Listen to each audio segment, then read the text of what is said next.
ยกาดนตรีกาลำวงกาอีเก้กาเนี่ยหนังกาสมเติมมีพระหลดไต่ถังบ่มีกายอยากกรรมกาเล่นก้นมีมดมีเพียวเปิ้นปล่อยงูบ่นะมันเป็นการกระจายรายได้โดยเฉพาะกาแม่ขายก็มาขายโคกาโคขายกันน่ะจองตีจองหุ้นกันเนี่ยมันโมนอย่าเป็นสีสันของงานโดยประกาศแม่ขายเนี่ยงานวัดงานว่าแล้วว่าเพิ่นสั่งงดงานวัดนี่ก็จบข่าวกันไปหมดตกงานกันไปหมดแต่ก็เป็นอย่างไรมันจะมีกับบ้านเฮาเมืองเฮาเนาะเหมือนกันหมดอ่ะ เฮาก็จะไปประมาทกาจะไปตกอีกอ่ะเนาะโอ้งานวัดก่อนมันโมนซะนะเนาะคือจะมือฮ้อนก่อนพี่น้อยก้าเนี่ยเอาไปเอางานวัดพระบาทตากผ้าเนี่ยโอ้ยขนาดล้านกว้างขนาดนั้นพุทธป้อมมิติซอนตีนน่ะหลวงคุณนักคุณหลายเปิ้นไปทรงน้ำพระธาตุกันก้ายนะแล้วก็ตีก็กว้างไปตีใดซอยใดกองใดก็เต็มหมดพาเนนก็หลายสังฆครูบาเปิ้นไปหดน้ำถาดกันก่อนโอ้คุณไม่ใช่หนองก่อนจะมีไหนเนาะแต่ก่อนก็มีวัดพระบาทวัดป่าบุกเฮเนี่ยก่อนนะวัดพระธาตุลงเว้งละปูนวัดพระธาตุดอยน้อยนี่มีแต่หึงกันเด้อเปิ้นจิบอกไฟปล่อยบอกไฟลงกันนั่นก่อนนะเนาะวัดพระธาตุเจ้าสลีจอมตองวัดบ้านห้วยปันจ้อยเปิ้นว่าบ้านห้วยจอมต้องบ้านห้วยจอมต้องนะก่อนนี่งานวันจะเป็นไงแล้วไปเดินได้ในถ้าใครมีให้กูวัดอะไรกันเนาะงานวัดก่อนนี่มีหลายอย่างปลาโป่งปลาเป่าชาวน้อยตกน้ำนะดูมันดึงเมย์หมดอ่ะคุณลายตัวนะอันนี้ก็โอ้ถึงว่าลืมเก่าแต่มันก็ไปตามยุคตามสมัยเดี๋ยวนี้คุณก็อันพอคือกับการทำงานกันไปอ่ะถ้าใครว่าบันได้บันนันกันไปได้เกิดยามมือฮอดวันเดี๋ยวนี้อย่างขึ้นน่ะกันมันดักมาก็ดื่มได้รับดูมันเป็นจัดงานที่หน้าอำเภอเนาะวันที่1 ถึง 5กันเนาะมันได้จัดให้แล้วนี่ ก็มออยู่ตึงเหมือนกันเด้อที่หน้าปากตั้งเข้าที่ว่าการอำเภอดอยหลอเนี่ยนะเพิ่นก็จัดงานกันถึงวันที่20หายนะฮะเนาะตอนนี้ไปศรัทธาญาติโยมทั้งหลายตุลุงก็ได้น้อมนำเอาพระธรรมเทศนาเนาะศรัทธามรดกธรรมมาเทศนาถึงศรัทธาญาติโยมทั้งหลายเนาะถึงศรัทธาได้ฟังกันเนาะอยู่บ้านอยู่จองอยู่บ้านอยู่จอมได้ออกไปไหนหลงอยู่บ้านอยู่จองเด้อการไข่หันยังไข่พอเท่าละทัดก็พอเท่าละทัดท่านกวาดหอกวาดเดินตามกะลางกลางโขงไปต้องออกคู่หมอโหไปไหนอ่ะ เนาะอยู่กับบ้านกับจองไปถึงรายการมีก็ฟังรายการไปรายการธรรมะก็จะมีหลายสถานีนะแต่ก็ได้ใครลืมว่าดังสถานีวิทยุกันเนอะมันอุปติดพันไปวิทยุคืนวิทยุสถานีเปิดการศึกษาพระพุทธศาสนาและวัฒนธรรม FM 104.50 เมกะเฮิรตซ์วัดไฟหินตำบลสุเทพอำเภอเมืองจังหวัดเชียงใหม่เนอะโดยเมตตาบารมีธรรมอาจารย์ท่านพระครูสมุวิสุวัฒน์วรกิจโจอาจารย์พระครูก็ลิงสัญญาณไปแล้ววิทยุคณะสงฆ์อำเภอฝางโดยมีเมตตาบารมีธรรมหลวงพ่อพระครูสุจิตานุรักษ์เจ้าคณะอำเภอฝาง FM 100.25 เมกะเฮิรตซ์ตั้งอยู่ณที่วัดพระบาทอุดมนำบ่อสาวาสำนักวิปัสสนาเนาะขอบคุณพระเจ้าหน้าที่ตัวปีจำเริญตัวเนอะลิงสัญญาณไปเอาเสียงนี่สู่ตันผู้ฟังทั้งหลายแล้วสถานีวิทยุของปดมเนอะ89.50 บ้านทุ่งเรดิโอตั้งอยู่ที่บ้านป่าซักตำบลบ้านกลางอำเภอสันป่าตองคุณพ่ออุดมพุทธวงศ์ปดมเปิ้นก็ถวายเวลา1 ชั่วโมงก่อนที่จะถึง4 โมงก็ต้องขอบคุณแล้วก็ลาคืนปดมนะ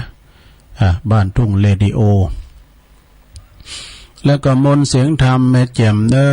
จากแม่แจ่มโดยเมตตาบารมีธรรมหลวงพ่อพระครูมงคลวิสิทธิ์หลวงพ่อใหญ่เฮา เจ้าคณะอำเภอแม่แจ่มเจ้าอาวาสวัดบุพารามอำเภอแม่แจ่มเด้อขอบคุณท่านปลัดอุทัยโดยเปิ่นเป็นพระเจ้าหน้าที่ลิงสัญญาณไปแล้วก็สถานีวิทยุ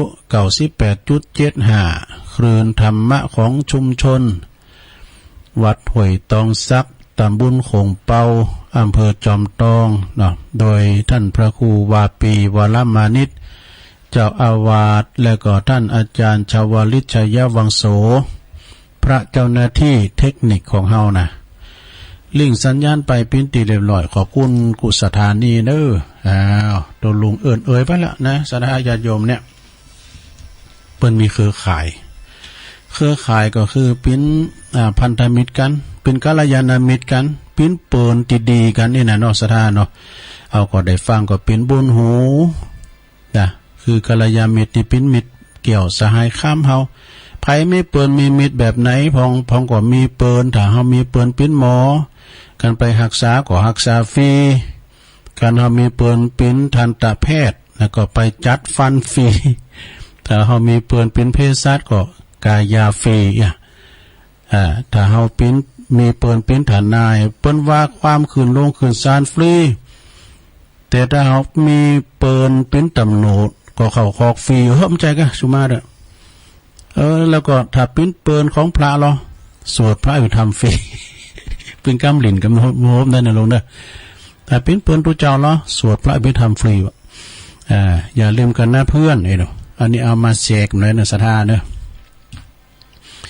เปิดบ่หือเป็นการที่จะเสียเวลาต่อไปเฮามาฟังธรรมกันดีกว่าเนาะศรัทธาเนาะตุลุงเจ้าว่าธรรมมรดกธรรมปืนเมืองเด้อคำสอนของของปู่เฒ่านะคำโอวาทของปู่เฒ่าปู่ก็คือปู่ย่าตายายเฮาเนี่ยเฒ่าประสบการณ์เนาะเป็นจะคือเล็บเลงโดยญาณสัมปันโนนะสำหรับเทศในงานพิเศษโทรไปสงวนลิขสิทธิ์นะผูกละ20 บาทเป็นมรดกธรรมปืนเมืองเน้อศรัทธาก็ฟังไปศรัทธาเน้อฟังไปก็รับไปก็ได้นะ ฟังธรรมกันเน้อลงเน้อนะโมตัสสะภะคะวะโตอะระหะโตสัมมาสัมพุทธัสสะอัมปัมมาตานามิยันติติสาทะโวดุลาสัพปุลิสาตั้งหลายตั้งยิ่งใจน้อยใหญ่ผู้มักใฝ่เจยบานจึงฮือตานเขาน้ำวัตถุพลัมปัจจัยสินดวงใส58มันกดแขวดรักษาปากันมากลมกล่าวไว้พระเจ้าลวดฟังธรรมจงดาจำแต่ตนติดสืบสนตวยไปเราจะไขโอกาสตามโอวาทปู่เฒ่า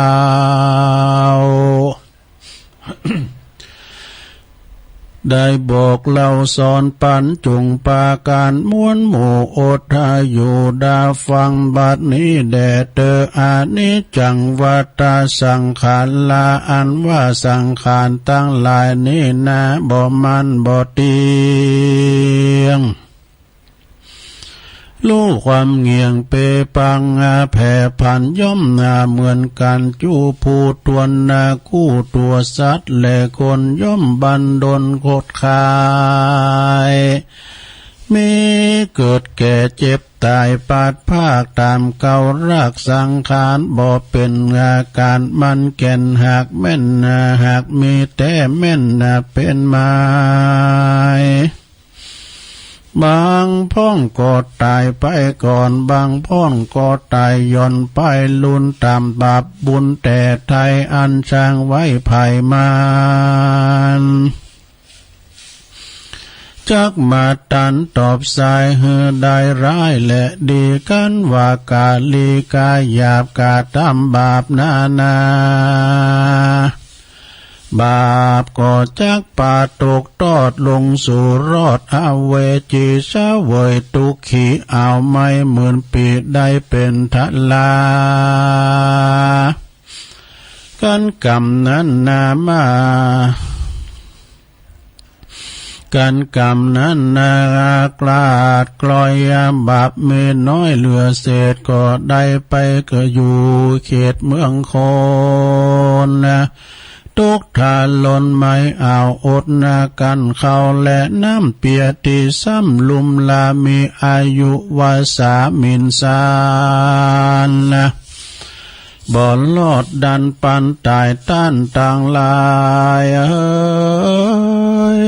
มวลหมู่จงบรำรู้ตามมีกันกะตามดีกันว่าการตำบ่ดีนั่นโสดก็เป็นทุกโทษไปลุนย้อนบาปกรรมหนุนจากลากได้ลำบากเครื่องขี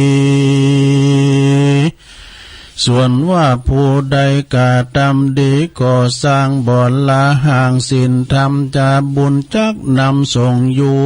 ได้ไปเกิดสู่เมืองสวรรค์สุขนิรันดร์จมจื่นนับได้หมื่นปีปลายกันว่าพันภายมาเกิดเอากำเนิดเมืองโคนมี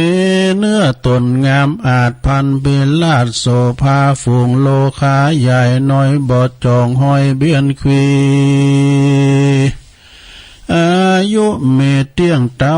120 ขวบเขาวาสาเป็นตาลาบ่อเครื่องกาไม่เอาตุกคำเจ้าสวัสดีเข้าของมีบ่ลาย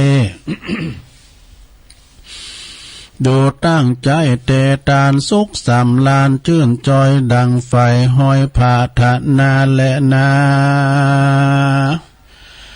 ตั้นต่างลายม้วนหมู่อันนั่งอยู่ฟังธรรมยังมีกรรมโอกาสเป็นโอวาทปู่เฒ่าใดบอกเล่าสอนปานว่าอย่าได้ปากันประมาทกาดก็อย่าไปตกแล้วก็เฮือละเว้นขาดกรรมมาจะลาเว้นขาดกรรมสอนอันพระบาวรที่ไว้เทศนาไว้บอกเล่าว่าเพื่อสอนลูกเต้าพุทธาผู้เกิดมาภายหลังเหือว่าเหือละวังหลีกเว้นต่างยังต่างเข้าสู่เส้นกองดียังต่างบ่เข้าเส้นกองดีเป็นคนกาลีเอาไม่เปิดบ่อนใหญ่กันพนันเมาเหล้าตั้งวันบ่ขาดลูกหลานจักประมาทบ่ถามตามแม่นจักห้ามมาปรามก็บ่ได้กันว่าพ่อแม่บ่เอาใจใส่ตั้งศีลตั้งธรรมย่อยกมือตำไว้พระเจ้ายามเมื่อจักเขาหลับนอนเรียกลูกหลานมาสอนบอกขาตามพุทธโอวาทสอนมาสอนให้สักวัดถับเสื้อผ้าเสื้อกวาดอยากเยื่อห่อเลื่อนมันตักเตือนให้กะทำการ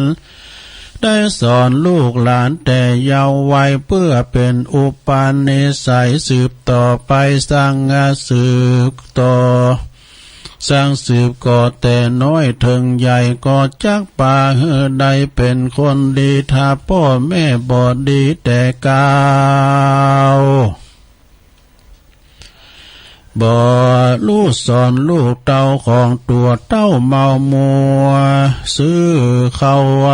ต้มข้าวนมมาตอมกลัวลูกหลานผอมกันอยาก บ่ให้ลูกหลานตากแดดและก็ฝนห้ำบ่ให้ได้กาตามการสั่งสักสิ่งกลัวลูกเต้าว่ามิ่งบ่สบายลูกก็เลยกลายเป็นคนลึงดานบ่มีแต่อยู่บ้านหลับนอนตึงวันบ่รู้ภายพันก็สั่งมีแต่อ้างแอวบ้านเหนือบ้านใต้บ้านเหนือลวดกลายเป็นคนเหลือบ่เอาทานกันพ่อแม่ปากด้านจาสอนก็เยะนางงอนโขดไม้ไล่บุบตีพ่อแม่ไทยของตนเย่าเป็นคนใบบอดเป็นคนบ่รู้ลอดบุญคุณไผ่เพราะว่าพ่อแม่บ่ได้ดัดนิสัยแต่น้อยเรียกว่าลักลูกบ่ถูกถอยตำกองดีนั่นแหละนาแถมในยานึ่งนั่นเราพ่อแม่เจ้าควรจาราตามอันเป็นตังดีงามไปอันเพื่อให้ลูกหลานได้เป็นคนดีการดาตีลูกหลานนั้นเราจมซ้ำคำเจ้าและง่ายว่ามันสั่งบอดตายหงตายห้าจ่าแจ้งดาดังกองบานจ่าปากตัน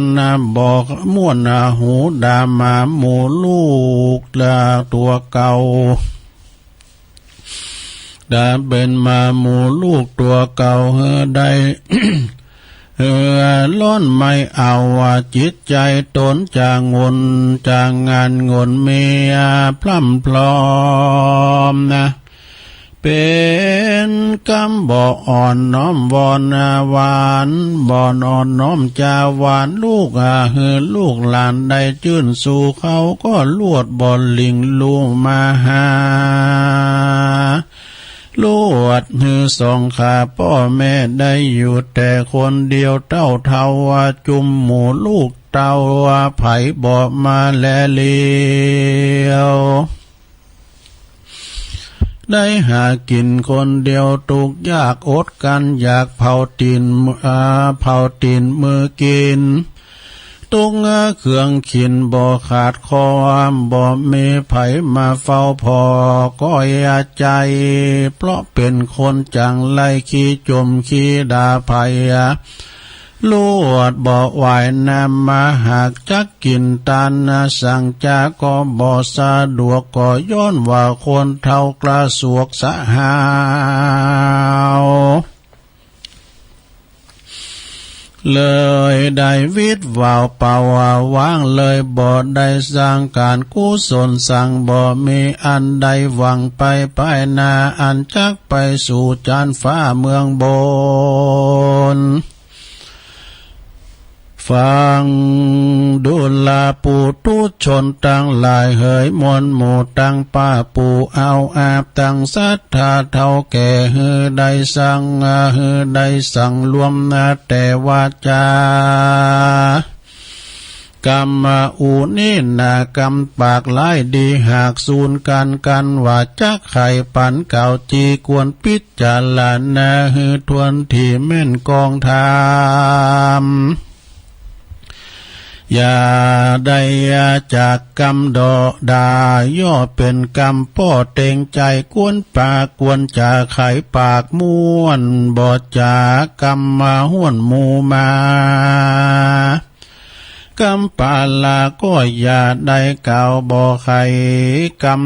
หาดเฮาใจแข็งบอดจากรรมเสียแตงลูกดา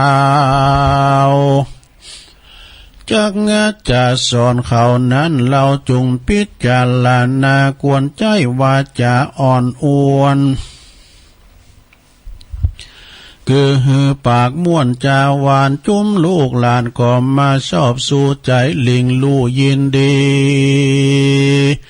กันไขวาติโศกาเขาย่อมบิดนาเบือนนาเนกันว่าไขวาติวาจีกรรมปากอย่าได้พิษจากกองธรรมกันนะไข่กำปากม้วนไผ่ไผ่ก่อล้วนไข่มาอยู่ตัวเถิงบ่อล่ำรวยตุกยากตุกลำบากเล่หล่นย่อมจักมีคนอินดูคุณนามีเมตตาช่วยกรรมเฮือใดลวงล้ำต่างผ่านลางคนนั้นลูกหลานเรียกว่าปู่ปาซ้ำมาตอบตาว่าคิงหาเป็นกรรมมาจาบ่สุภาพเขาเลยบ่ใครนบกราบนับถือบ่ใครยำเตือเป็นเท่าเป็นแก่เขาก็ดูแควนว่าพ่อแม่บ่สั่งสอนเหือลูดต่างลุ่มดอนนั้นใส่เขาลวดบอกกราบไว้วันดาจักสอนเขานั้นนาก็ยากย้อนเขานั้นหากบ่ฟังกรรมนั่นแหละนา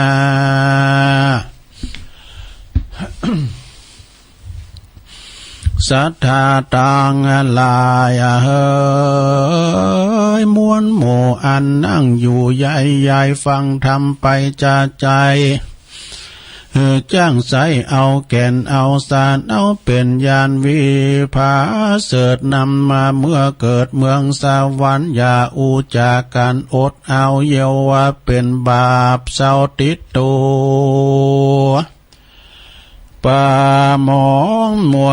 มืดบอดนำบอดแจ้งหลอดหันใสหือป่าหือแป่งใจชื่นจอยตัวตามบาทถอยกำทำหือคบยำเที่ยงมันอย่าคือสอดดันตัง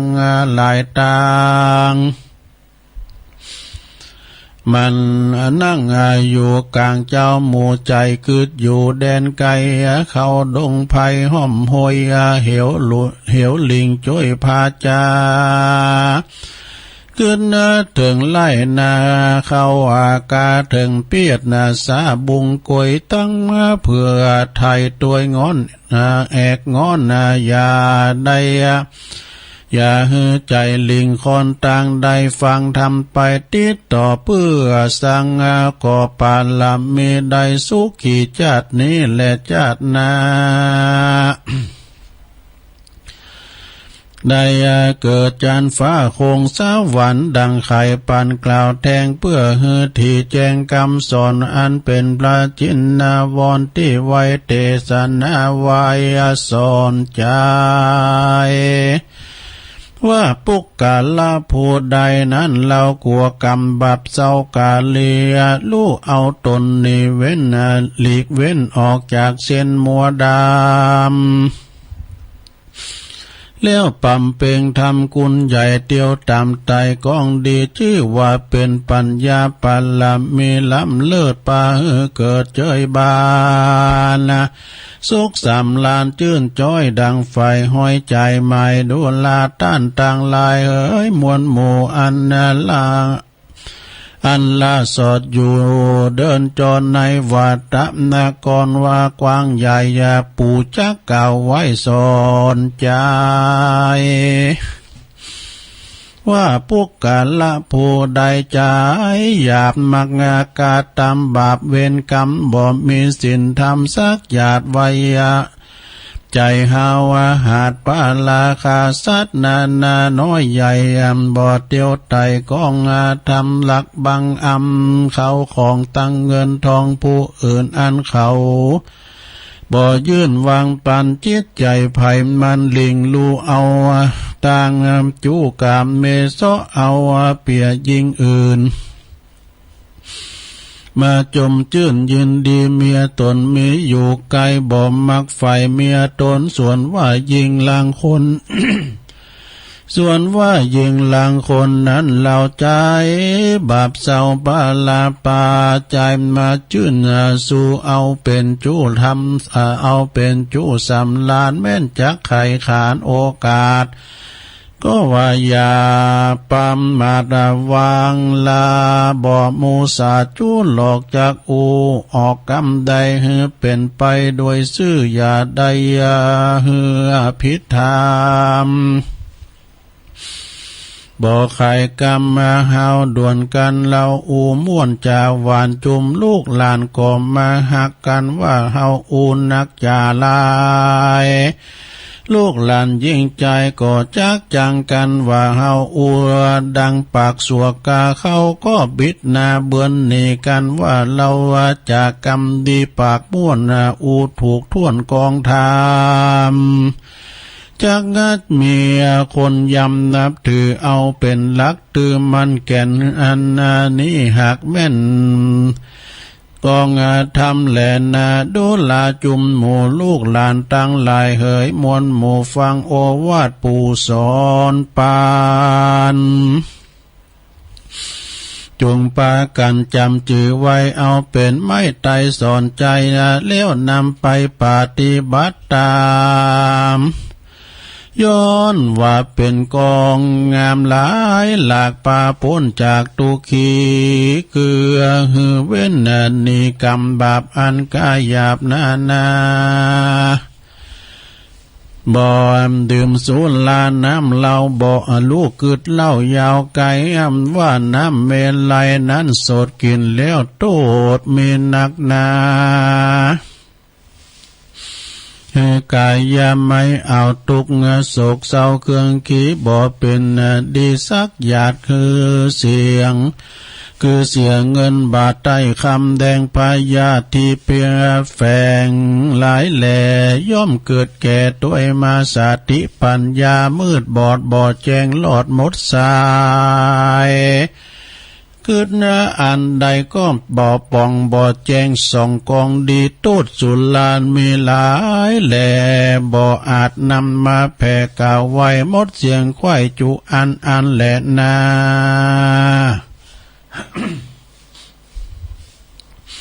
แถมประการหนึ่งเล่าอันปู่จักเล่าสอนปันถึงตั้งภายพันไปสู่ยังที่อยู่วำวายคือคนยิงใจน้อยใหญ่บ่กึดว่าควายเล็งหันถึงการพันนั้นม่วนเล่นอันเป็นเส้นตุกขีอันว่าการผ่านนั้นมีหลายหลากมีต่างนานาบ่อาจนำมากล่าวว่าไว้ให้เสียงควายจูอันว่าการผ่านนั้นโสดย่อมมีโทษหลายประการคือเสียการนำงานหน้าที่ดังจักเก่าจี้ยาวไปคือเงินไตยาใสคือเงินคำใสบาทใต้อันจักหาดใดนั้นยากตุกลำบากเครื่องขีการผ่านนั้นมีบอกเว้นนำเงินไปเล่นตังวาละยามโจกดันมาควายยามเล่นใดคำขากอบมันสาใจชื่นปีติตื่นยินดีกันว่ายามโจกหนีเคาะลายเล่นจากควายตังวันเงินคำปันบ่อน้อยก็เสียกว่าจอยบ่อเรือรอแถมปักการนึ่งนอ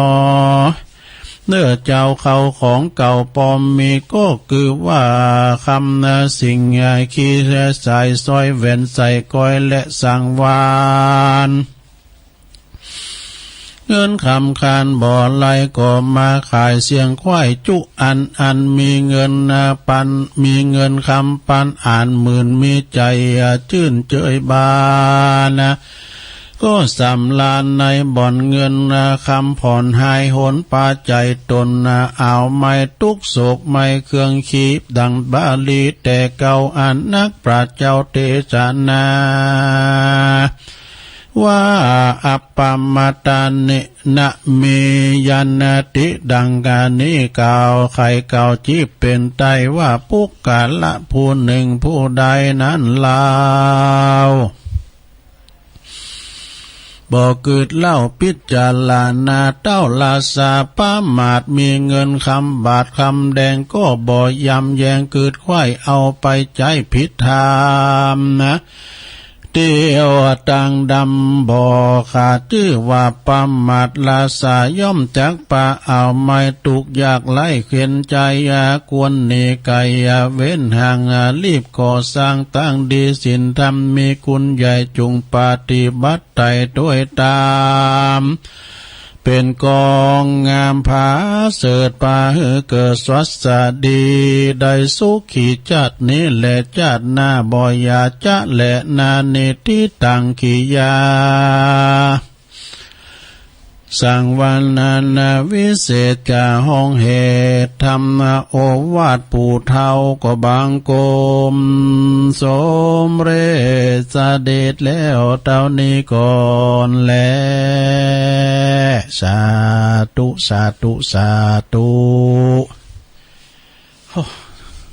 เตียดไปก็มอยเมื่อไหร่ลงอย่างนะวันนี้จะสู่ใจมันตึงตองกันสู่ใจกับวับพอวับเนี่ยจบลงไปแล้วนะหลวงเนอ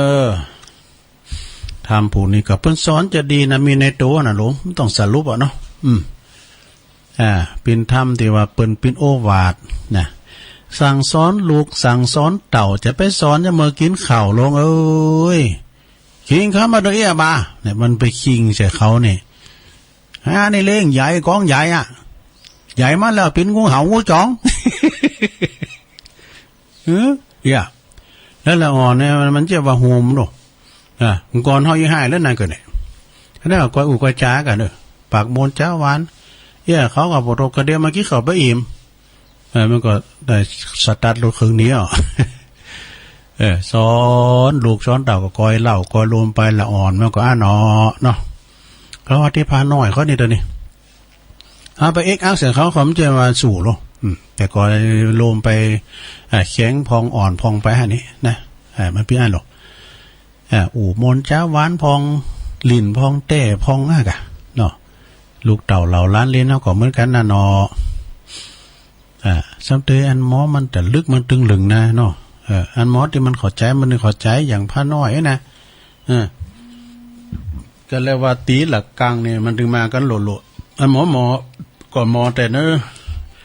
ก็เดี๋ยวก็มาอู่กันเนาะก็สรุปเนาะเดี๋ยวนี้มันถึงเวลาดีก็เดี๋ยวเขาจะเปิดสายนะแล้วก็เขาก็แม่ยมอยันตั้งได้น่ะเด็กหญิงอย่างน่ะอยู่เมือง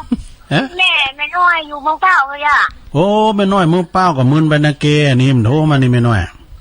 เจ้าก่อนมันวันนี้ไอ้ใจโทรก่อนเปิดร้านจะประตันอ่ะดีกะแม่น้อยฟังคืนไหนฮะท่านอย่ามาอัน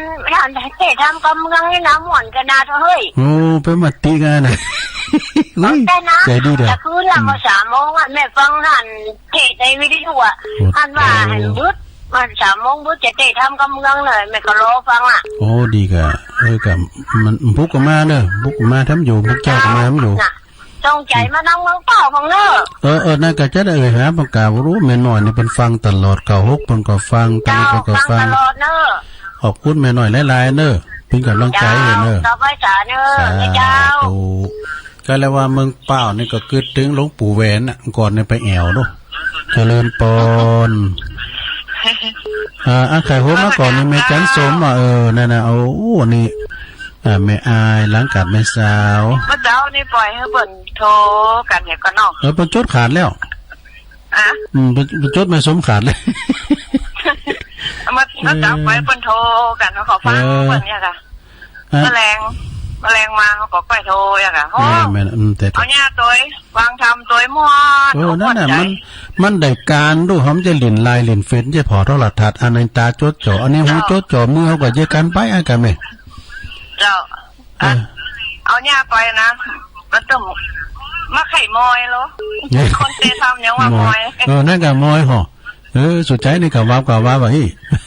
มันถ้ากัดแตกนะจ้าหนาวก็ลุงหนาวก็เจ้านี่ก็หนาวแล้วก็แรงอีกกับวันนี่มันหนาวเฮ้ยเดี๋ยวนี้หนาวอยู่บนนั้นหนาวสุกลงมาเอายาตั้งที่เอาท่อเงินได้เท่าไหร่เอากำลังให้พองเนาะเนาะดีละท่อหนาวนี่จนก็ใส่สมัยใส่ผ้า2 ผืนแล้วเนาะตุลุงก่อนเนาะ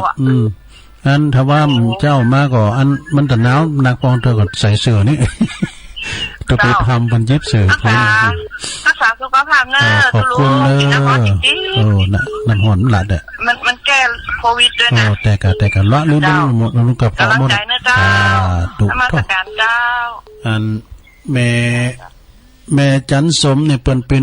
อสมตัวนะจิตอาสาด้วยเจริญปอนเจ้าไม่ตายเจ้าตุลุงแม่ปราณีมอมโฮเขาฟังไม่ทยุเขาฟังคำนี่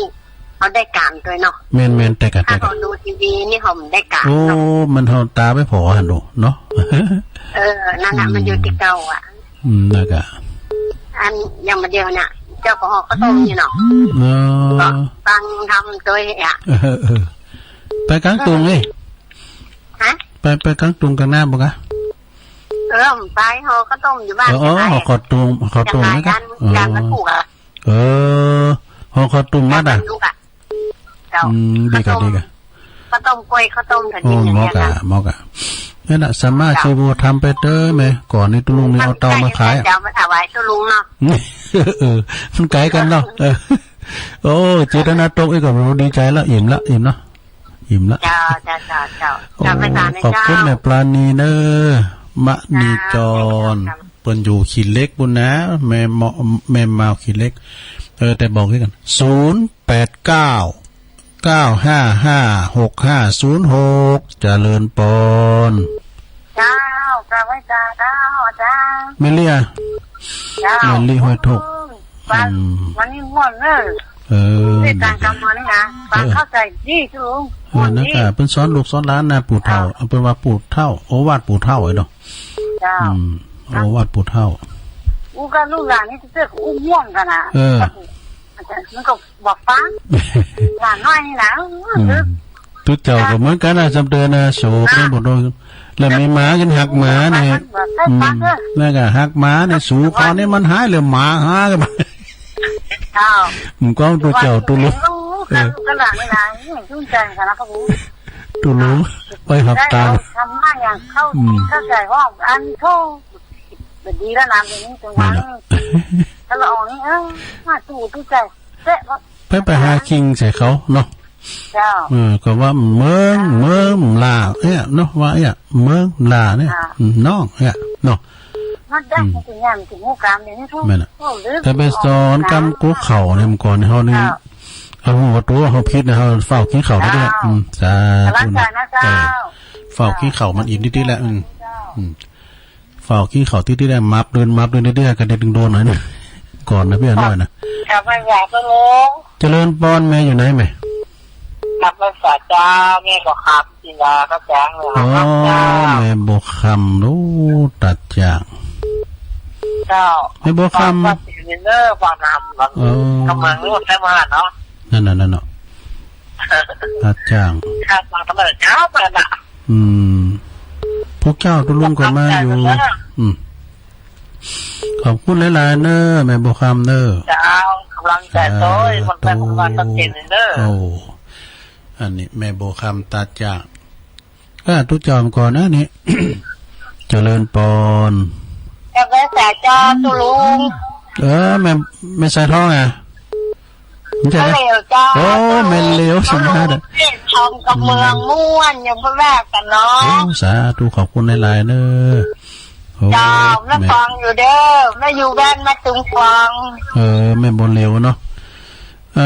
ของป้าหมูสิเวดอ่ะของป้าหมูสิเวดเนาะเจ้าแม่เลยเป็นข้อเจ้าเนาะเป็นมีงานแม่น้องตายเป็นมันพ่อเจ้าอะเป็นยาความเป็นเจ้าโยคูเนาะขอการกุมลุงเรืองจอยเหลือเจ้าบ้านไปน้องไปเนอน้องตายเนอเจ้าพระแสตาตูโธ่รถเปิ้นน่ะกะฉันเดินไปกินแม่ตาน่ะรถน้องตายน่ะกาแฟเปิ้นน่ะไปส่งเนี่ยแม่โนนก็ทุกข์พร้อมกับแม่โนนแม่เลี้ยวแม่ขี้เขาเจริญปอนไหว้สาเจ้าทุลุงปวดทั่วนี่แม่ทาส่งเข้าประกวดหายไปหลายวันเด้อแม่ถามแต่คืนนี้ก็3 โมงก็ฟังจิตยกมาได้โทรแม่อมรฟังอยู่ฟังจริงวัน ฟังเมื่อคืนเมื่อเจ้านะจะมาโทรเมื่อเจ้าที่เป็นโทรกันนะคะ ก็โทรมาพองแล้วกันจะได้หัว วัน ฟัง ที่มันอยู่บ้านนี่ยี่จามนี่ก็หอมอยู่ต้นเฮือนนี่ก็ฟังที่ลุงตั้งแต่เกิดมาอยากไปนี่ตัวเดียวเนาะพวกมากะพวกแรงอาจารย์เอาหลักเป็นจะมาผูกจะมาเราแบ่งเบาภาระตัวลุงว่ามันเพราะว่าเป็นเราข้างน้ำลายอยู่อ๋อข้างน้ำลายอยู่กะทุกมันเอาติดยกนี่เนาะโอ้เป็นก็นั่นเนาะแม่ก็ว่าวันที่27ก็ว่าเพิ่นจะไปตามข้าป่าแล้วเอาข้าวของไปแจกทางเมืองเป้าเหมือนกันนะอ๋อบ้านเมืองเป้ากับบ้านแม่น้อยเขาแม่น้อยเมืองเป้าอ่ะมันจะไปล่ำมันไม่น้อยค่ะพวกเราพูดว่ามันเข้าป่าไปไก่แม่สายนั่นเราอ่ะตกลงเข้าไปแม่สายนั่นเราบ้านของอาจารย์อานนท์อ่ะบ้านวัดของพระอาจารย์อานนท์พระอาจารย์อานนท์ก่อนในประโยชน์ด้วยอาจารย์สมหวังเนี่ยนี่กะที่มณฑลหัวแก้วนะเปิ้นไปปิ้นตุลงอยู่บ่โธ่โธ่กำเปิ้นว่าตุลงข้ามดอยแถมม่อนนี่นะมันจะไปถึงวัดดอยแม่ปังนี่ว่าเปิ้นว่าคุณเฒ่าบอกนะเป็นดอยนะโธ่เปิ้นแปลงวิหารเปิ้นงามบ้านภายหนาวที่ก็ต้องไปดอย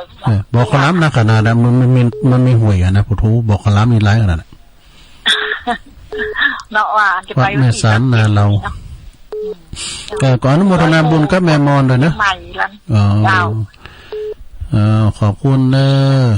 อเจ้าไว้เจ้าที่ลุงทักษะสุภาพเด้อหนาว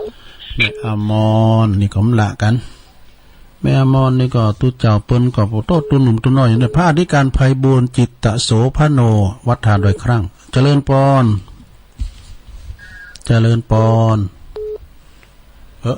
ติดแล้วเหรอเข้ามาใหม่ติดแล้วแต่นี่เจริญปอนกะว่าสาเจ้าตุลุงแม่พันนะเจ้าโอ้แม่พันฟางดูเนี่ยฟางเจ้าหนาว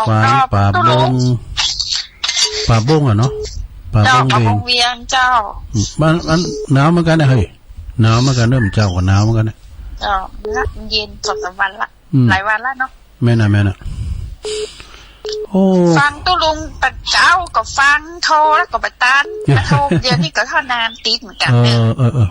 มันแต่ว่าสายแบบชั่วโมงที่2สายมันจะห่างหน่อยนะเดี๋ยวนี้มันสายที่เหมือนกันนั่นแหละก็ฟังอยู่เนี่ยตุลุงขอบคุณแม่พันเด้อสาธุเด้อหนาวละรักษาสุขภาพตัวในดาวนะครับโอ้แต่ก็สมองมันก็บางให้เกิดตัวจะอย่างปืนนะโหผมจะเหมือนปืนนี่เลยเอาแถมสายสุดท้ายเดี๋ยวก็มาปะกันในชั่วโมงที่2เนาะเจริญปอนเจ้ามันก็ถามเจ้าอันนี้แม่สีพันนะไปแม่สีพันเนาะแม่สีพันสันผีเสื้อเนาะลองออกสันผีเสื้อเนาะจ้าสันผีเสื้อแม่สีพันจะลงจ้าเนี่ยกะโทรมาพร้อมกันเวลาโทรบัดทันโทรมาได้สักเตื้อสายไม่ว่างลองสันผีเสื้อหมดนี้นะเจ็ดทำกำเมืองนี้หมดนี้เนาะทำตู้อุ้ยนะกะนั่นก็เป็นทำสอนจะเดียเนาะหนึ่งสอนลูกสอนหลานเนี่ยสอนลูกสอนหลานมันเป็นธรรมของคนเฒ่าเนาะแต่กะหลอนเดี๋ยวนี้เขาสอนตรงๆเหมือนสุดขอบคุณแม่สีผ้านักๆเด้อแม่เด้อโอ้สาธุเอาขอบคุณหลายๆเอาให้ตะอีกกันเนาะสายซ่อนมากันเดียวก็มารอบที่2เนาะเพราะว่าตอนนี้ก็ครบเวลาจะได้ลาคืนปอดมให้กันเด้อบ้านทุ่งเรดิโอขอบคุณปอดมนักๆ